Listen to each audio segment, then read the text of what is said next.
بسم اللہ الرحمن الرحیم۔ ہمارے جسم کو عام طور پر خود کو صحت مند رکھنے کے لیے طرح طرح کے وائٹامنز اور منرلز کی ضرورت ہوتی ہے، اور اسی طرح سے ہماری آنتوں کو بھی۔ لیکن ایک بہت ہی خاص وائٹامن ہے جو ہمارے نظام انہضام کو صحت مند رکھنے میں اہم کردار ادا کرتا ہے، لیکن ہم میں سے اکثر کو اس بات کا اندازہ نہیں ہے کہ یہ کتنا ضروری ہے۔ اور ماہرین کہتے ہیں کہ اگر آپ کو یہ وائٹامن کافی مقدار میں نہیں ملتا تو آپ کو ہاضمے کے متعدد مسائل کا سامنا کرنا پڑ سکتا ہے، جن میں بدہضمی، پیٹ کا پھولنا، گیس، اپھارا، قبض، گلے میں مستقل بلغم اور یہاں تک کہ پیٹ کے السر جیسے مسائل شامل ہیں۔ یہ کون سا وائٹامن ہے؟ اس کی کمی کی کیا علامات ہیں؟ کن غذاؤں سے اس کی کمی کو دور کیا جا سکتا ہے؟ آج اس پر بات کروں گی۔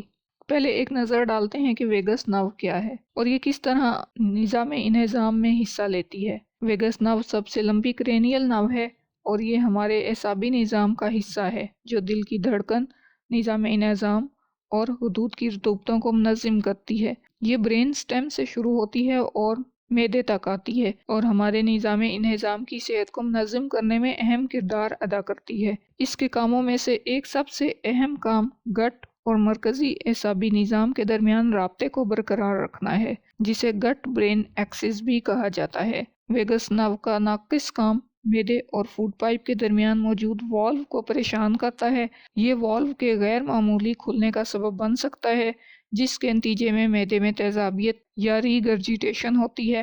اس ری گرجیٹیشن سے اکثر گلے میں بلغم اور فوڈ پائپ میں جلن محسوس ہوتی ہے اور ممکنہ طور پر فوڈ پائپ یا گلے کے خلیوں کو نقصان پہنچ سکتا ہے۔ ویگس نرو کو اپنے کام کو صحیح طریقے سے برقرار رکھنے کے لیے ایک خاص وائٹامن کی ضرورت ہوتی ہے جسے تھیامین یا وائٹامن B1 کہا جاتا ہے۔ جن لوگوں کے پاس یہ وائٹامن کافی نہیں ہوتا، ان کے اعصابی نظام بشمول ویگس نرو میں اب نارمیلٹی پیدا ہونے کا امکان بہت زیادہ ہوتا ہے، اور ماہرین کے مطابق 90% کے قریب ہاضمے کے مسائل اس ایک وائٹامن کی کمی کی وجہ سے ہوتے ہیں۔ اس کی ایک اور وجہ یہ ہے کہ یہ اعصاب بنیادی طور پر معدے کے ان خلیات کو سگنل بھیجنے کے لیے ذمہ دار ہے جو کہ ہائیڈروکلورک ایسڈ پیدا کرتے ہیں۔ ہمارے ہاضمے کی صحت میں ہائیڈروکلورک ایسڈ کا کیا کردار ہے؟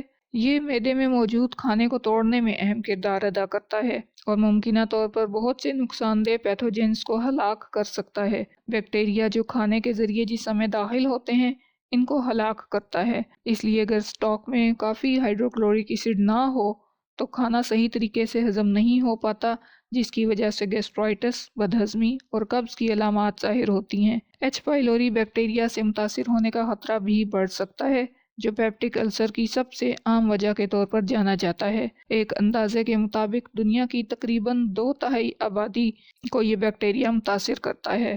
ایک اور چیز جو پیٹ میں تیزابیت کو کم کرنے میں مدد کرتی ہے وہ آنت میں ہیلدی بیکٹیریا کی موجودگی ہے۔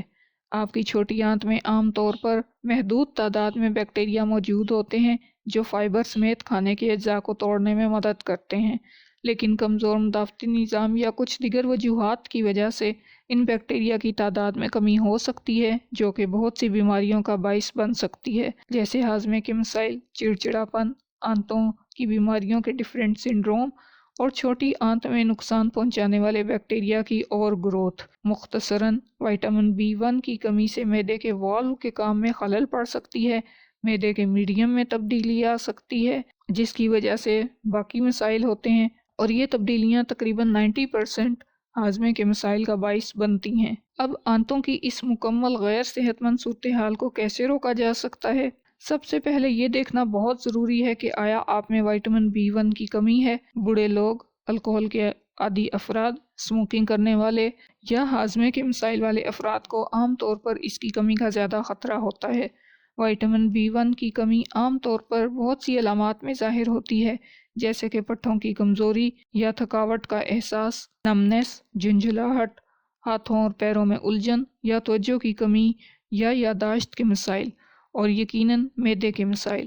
اگر آپ کو معلوم ہو جائے کہ آپ میں وائٹامن B1 کی کمی ہے، آپ اپنی روزمرہ کی خوراک میں کچھ غذائیں جیسے پالک، کیلے، پھلیاں، چنے، بادام، سورج مکھی کے بیج اور سمندری غذا شامل کر کے اس کی کافی مقدار حاصل کر سکتے ہیں۔ اللہ ہمارے لیے آسانیاں کرے اور ہمیں آسانیاں بانٹنے کی توفیق دے۔ اللہ حافظ۔